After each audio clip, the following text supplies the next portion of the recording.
Welcome back to the Elias Macco Show. It's our pleasure to be joined at this hour by Soraya Martinez Ferrada.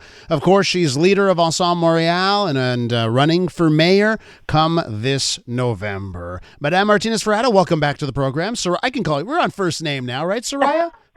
We are, Elias. We are. Okay. You can call me Soraya. So it's great to have you back on here. First things first, a promise, and more of a definitive promise that I think grabbed my attention.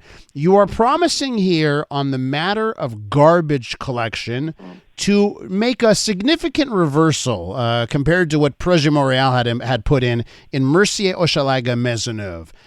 What are you doing here? What will change for garbage collection if you are elected? Mm-hmm. So it is a public issue right now, as you've seen in those streets in Hochelaga. And what we committed to with the new candidate for mayor in Hochelaga, Maisonneuve, Chantal Gagnon, we promised to go back to a weekly garbage collection between May and October, at least for the summer. Because as you know, during the hot heat summers, you can't leave diapers or cut litter outside.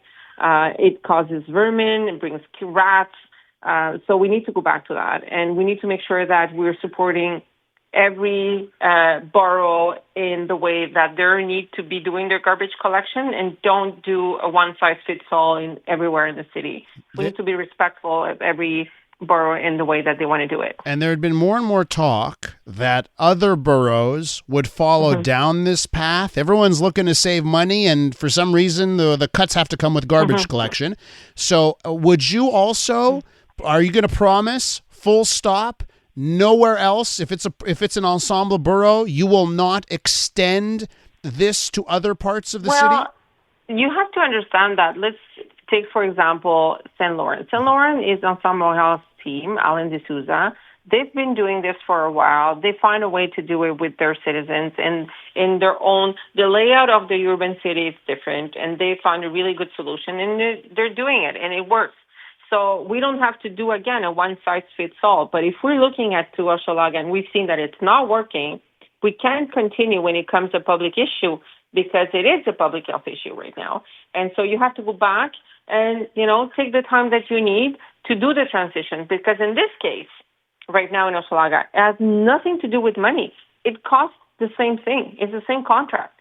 So, but when you see that it's not working, you have to stop doing it. And you have to make the change that you need to make sure that you're following up with the citizens. It doesn't mean that you're not working on recycling more, doing the compostage more. It is, of course, that's what we need to do. I used to work in an eco-quartier for a long time when I was young. I did education on the recycling and compost and compost. So we just have to make sure that we're following citizens and we bring them along instead of imposing a way of doing it that's not working. But I just want to go back on one thing. Are you saying that in Mercier, Hochelaga, Maisonneuve, they reduced the garbage pickup, but the contract was for the same amount of money? They were spending the same amount? Yes.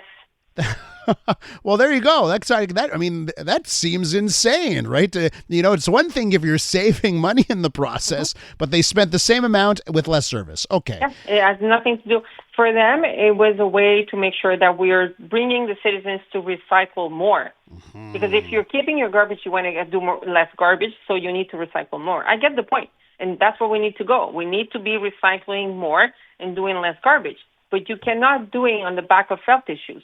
And right now, having garbage on the street like we're seeing in Hochelaga, it is a public issue, and I think we need to go back to a weekly garbage collection between May and October and go along with the citizens. I was in Côte-des-Neiges and DG, same thing. Some areas, even city-owned buildings, we need to own our own responsibility.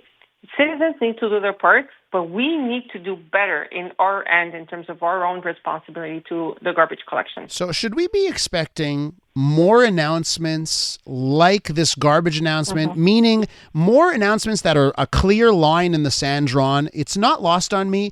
You made a previous announcement, I think it was a few days prior, where you were talking about bike paths.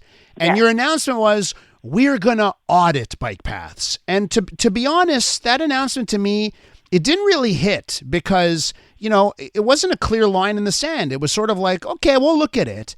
And I'm wondering, like, if there's been any thought, because, I see some bike paths that are really, really popular and well used. Look at Saint Denis. The numbers are tremendous, right? Mm-hmm. But then I see ones that are on, like, the one they put on Viger and the one that's in front of the Bell Center. I think it's a complete disaster.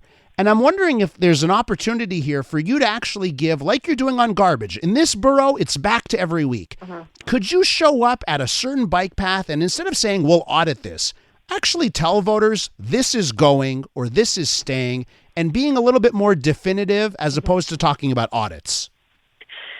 It is important to know that if you audit, it is important to know what you're going to do with that audit. And I get that. I was doing the announcement on Port-Royal in Nancy-Cartierville, a bike lane that was done in an industrial sector, very heavy industrial sector. It was very clear for me that bike lane, it is dangerous, and we need to revise it and see what we're going to do different. I just want to be very clear. I am not against bicycle paths. We have good bicycle paths in Montreal, and we needed to do them. We're at the point where we did so much that we need to make sure that what we did was well done, and to continue eventually with good bicycle paths, consulting with merchants and citizens, and making sure that we are sharing the road with everyone, pedestrians, merchants, and everybody needs to get along in terms of what we're doing next. So an audit gives you that vision. Uh-huh. There is clearly many bicycle paths that are not safe. And there's clearly bicycle paths that are so popular, and we're so proud to have them, that we should be, yes, happy to have them. But we need to make sure that we're looking into the bicycle paths that eventually we need, and then work with the citizens and the merchants to get good projects in the future, not imposing them like this administration has been doing. And I understand that. And by the way, I'm pro bike path too. I mean, some people are surprised, but bike paths are a good thing. We can't just keep adding more and more cars every year and expect things to get better. But isn't there, like, right now, like, couldn't you make another impact if you went to one specific bike path that forget an audit, already you're going to get rid of it, and just make a promise on one or two that you think are a bad idea? Well, I'm going to tell you, and you do politics as I do. I do not want to get the people the impression that I'm not a bicycle path. I am for a bicycle path. I think Montreal needed to do them, and I think we needed to do a big hit on having them. But right now, people want to make sure that we're doing the right ones in the right place and that we're securing the ones that we need to secure. And that's why I'm going to do an audit, and that's why I'm sticking on the fact that we need to have an audit to give also stop the polarization between citizens and cars and bikes. We all share the same city, and we just have to make sure that we're doing the next bicycle path in the way that we need them to do, and revisit the ones that we have and making sure that they're in the right place and secure. That's it. Have you done enough to differentiate yourself from your competition? So right now it seems like we got two options, real options right now. Le Crabouin Projet and Ensemble Montréal and yourself. Mm-hmm. Is there enough distance between you two? And are you going to be focusing on creating some more distance between the two visions?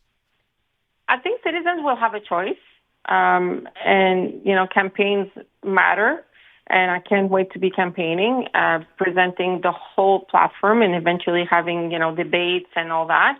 And I think citizens will have a choice, and I can't wait to have that conversation, and that's why campaigns matter. Soraya Martinez Ferrada is leader of Ensemble Montréal, mayoral candidate for the party. Look forward to hearing more of that, and I want to thank you so much for coming on this morning. Thank you so much.